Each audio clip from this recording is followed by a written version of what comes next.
Assalamualaikum. Di kalangan ahli penuaan dan para penggiat kesehatan yang ingin umur panjang, nama David Sinclair ini termasuk salah satu yang paling populer ya di sosmed. Soal riwayatnya kapan-kapan aja, sekarang yuk kita cermati. Sang ahli penuaan ini, suplemen andalannya itu apa aja sih? Pertama banget yang disebut di versi terkini itu dia bilang NAD booster namanya. Berupa NMN, NR, atau ada juga yang NAR yang merupakan awalan untuk melimpah ruahnya NAD yang merupakan koenzim andalan untuk reparasi DNA, permajaan sel-sel, dan penguatan sistem imun. Meningkatkan sensitivitas insulin juga penting banget untuk mencetuskan sirtuin yang dulu pernah kita ulas. Menurut Dr. Sinclair juga, sirtuin ini andalannya banget untuk rejuvenation dan awet mudanya kita.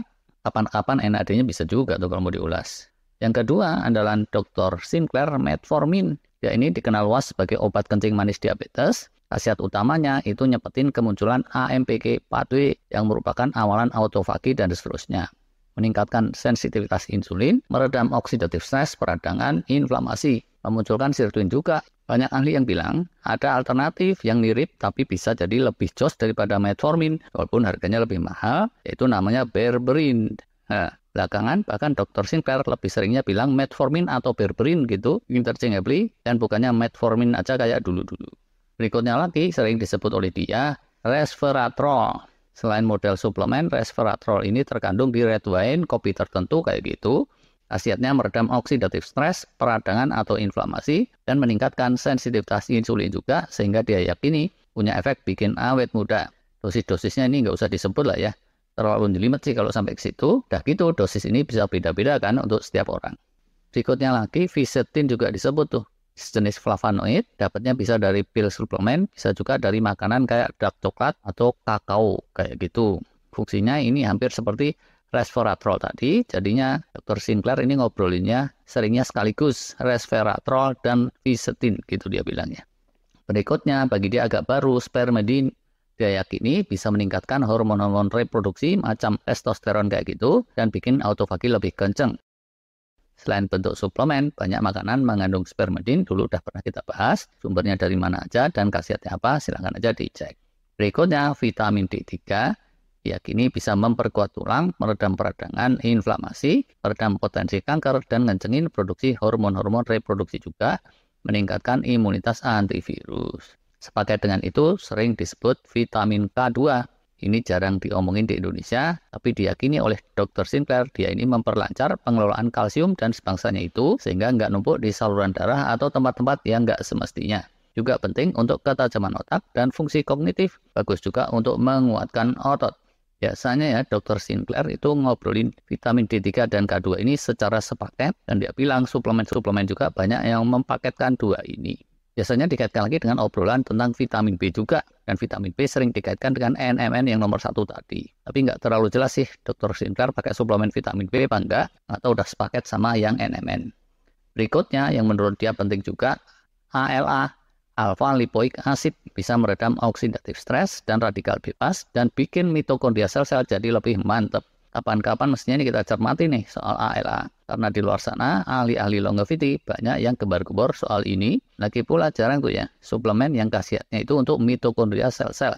Padahal mitokondria ini termasuk salah satu penjuru paling penting untuk kesehatan holistik.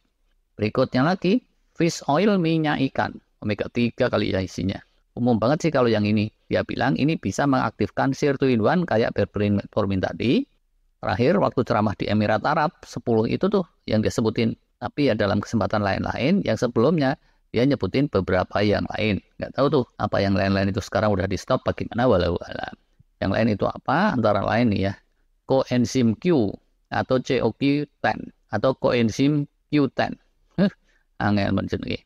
Ya ini antioksidan untuk penumbuhan dan pemeliharaan sel-sel yang bisa juga meredam kepikunan demensia dan penyumbatan saluran jantung. Dan dibilang coenzim ini anjlok kalau kita sering diasup statin penurun kolesterol. Nah, Dr. Sinclair itu juga mengasumsi statin. Dia ini biasanya dikenal sebagai penurun kolesterol, tapi walaupun rada kontroversial, penelitian bilang statin punya potensi juga menguatkan imunitas, meredam marka-marka penuaan, dan meredam potensi penyakit-penyakit degeneratif tertentu. Kalau yang rada ringan kelasnya, di kita ada tuh yang cukup populer namanya angka, yang biasa dipakai untuk obat demam berdarah. kebanyakannya itu mengandung statin dosis rendah. Pernah disebut juga untuk menggantiin statin ini, aspirin dosis rendah. Tapi yang terkait ini saya dengarnya bukan dari Dr. Sinclair langsung, melainkan dari salah satu situs, jadi kebenarannya wallahu alam. Berikutnya lagi, quercetin. Juga saya ingat pernah disebut sih, jenis flavonoid juga, ia mengakselerasi penggerusan senescent cell atau sel-sel pleot yang nggak mati-mati dan mengemisikan racun-racun ke sekeliling. Sumbernya bisa juga dari sayur mayur, makanan sehat tertentu, bisa juga dari pil suplemen. Ya udah, setidaknya itu deh jajaran suplemen yang proudly mentioned oleh Dr. David Sinclair yang dibilang rutin dimakan oleh dia sendiri dan ayahnya yang sudah sepuh tapi masih sehat. Sumbernya ini antara lain dari sharingnya Dr. Sinclair langsung, dikutip lagi oleh beberapa situs dan berbagai kanal YouTube. Gak tahu nih masih rutin sampai sekarang atau udah berubah lagi walau alam. Kemungkinannya ya, di luar yang nyata-nyata suplemen, ada lagi tuh yang diasup oleh dia berupa makanan sehat andalan. Nggak tahu ya, apa dia minum jamu godokan, broto wali, beras kencur atau enggak. Tapi kalau pendapat saya ya, buat yang mau ikut-ikutan mesti hati-hati nih. Kalau Dr. Sinclair sih paham apa yang dia makan dan efek-efeknya. Tapi kalau awam makan suplemen berjejer kayak gitu, terus tahu-tahu ada yang nggak cocok, waduh, takutnya ntar kenapa-kenapa lagi. Sekaligus ini sebagai disclaimer nih, kami bukannya menganjurkan atau merekomendasikan, ini sekedar reportase. Bagi yang tertarik pada soal longevity, umur panjang, tadi ada sejumlah kata kunci, bisa dicermati dan dipelajari lebih lanjut. Kalau saya sendiri terus terang ngeri juga sih melihat dia makan suplemen berjejer kayak gitu. Tapi ya ini sekedar saya aja sih mungkin yang passionnya beda sama Dr. Sinclair. Saya nggak terlalu terobsesi pengen awet muda, tapi fokusnya itu ingin mungkin lebih ikhtiar gitu ya untuk bisa sebaik-baiknya menjaga amanah kehidupan.